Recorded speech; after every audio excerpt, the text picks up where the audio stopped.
Les vitraux occupent une place importante dans l'art religieux, notamment gothique. Leur rôle dans les églises est à la fois décoratif et éducatif, puisque les scènes qu'ils représentent servent à enseigner.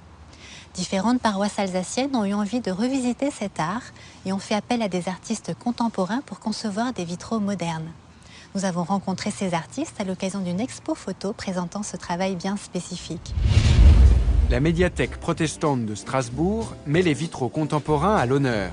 Une exposition photographique y présente les ensembles de vitraux de 4 églises luthériennes du Bas-Rhin. Le vernissage est l'occasion pour l'organisateur Samuel Martin de faire partager le travail des 4 créateurs. C'est une exposition qui est née en moi d'un désir tout simple, celui de faire voir des réalisations dont on ne parle pas, qui sont dans des églises fermées à clé.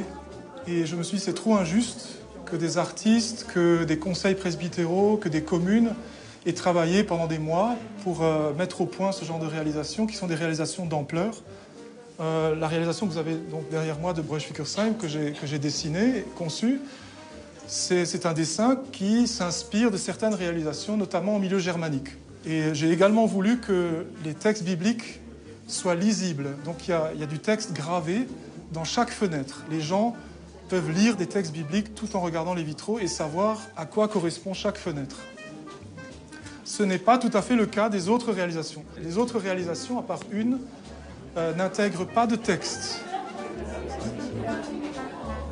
Les 3 autres artistes, Bernard Riff, Arnaud Siebering et Roland Pfann, n'ont pas de lien fort avec le protestantisme. Néanmoins, chacun a su proposer une thématique originale, en accord avec les désirs des paroisses. Aujourd'hui, j'ai plusieurs casquettes. J'ai une casquette de verrier d'art, puisque j'ai réalisé quelques vitraux que vous pouvez voir sur les photos. Ma deuxième casquette, c'est photographe, puisque j'ai fait les prises de vue de ces vitraux sur place. Et troisièmement, infographiste, parce qu'il y avait tout un travail de montage pour obtenir ce résultat.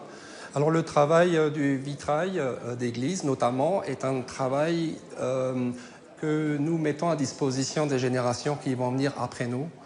Donc il faut que le message soit intemporel et la technique utilisée est un matériau traditionnel soufflé à la bouche, en ce qui concerne le verre, qui sont très stables dans le temps. Je suis d'abord allé dans le lieu même de l'église de Schweizcourt-sur-Moder pour m'inspirer du lieu, pour savoir ce qui s'y passe. J'ai étudié le protestantisme. J'ai pris contact avec les gens qui donc allaient venir se recueillir dans ce lieu de culte. Et ensuite, j'ai créé un ensemble cohérent qui corresponde à l'architecture, à ce qui s'y passe dans le lieu. Et je suis prêté attention à ce que la lumière que va apporter le vitrail corrobore aussi avec la fonction du lieu.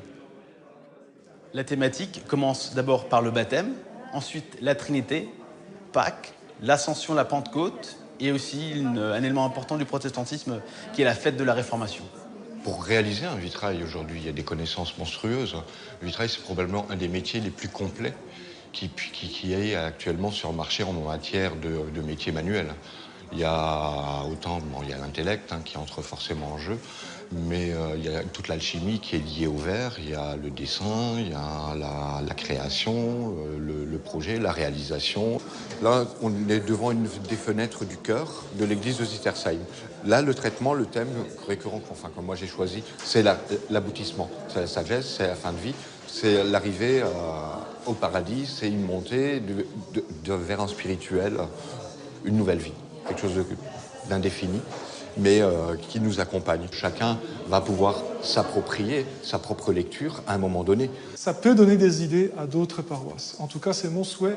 Je pense qu'un bâtiment dédié au culte doit être jalousement entretenu, renouvelé et même avoir une longueur d'avance, être visionnaire. Et créer de la beauté, c'est tout simplement un privilège et c'est quelque chose qui va très bien avec le message biblique, puisque le message biblique nous a été transmis dans un langage qui est sublime. Enfin, la Bible est sublimement belle. Moi, elle m'émeut parfois aux larmes, et je trouve que c'est justice que dans les églises, il y ait des vitraux qui émeuvent et qui génèrent une émotion esthétique. Parce que ça peut amener du dialogue intergénérationnel. Ces vitraux sont de merveilleux outils en catéchèse. Les enfants sont émerveillés de voir des vitraux comme ça. Ou même les adolescents. Ils partent volontiers à la découverte de ce genre de réalisation. Ou même des jeunes adultes qui ne connaissent pas particulièrement l'art contemporain, ils sont heureux de voir que les églises sont engagées dans cette voie et transmettent un message. C'est pas de l'art, on n'a pas affaire ici à de l'art complètement abstrait. Il y a quand même des choses qui sont représentées, qui sont symbolisées, qui sont synthétisées, et avec un vrai souci de transmettre aux générations futures.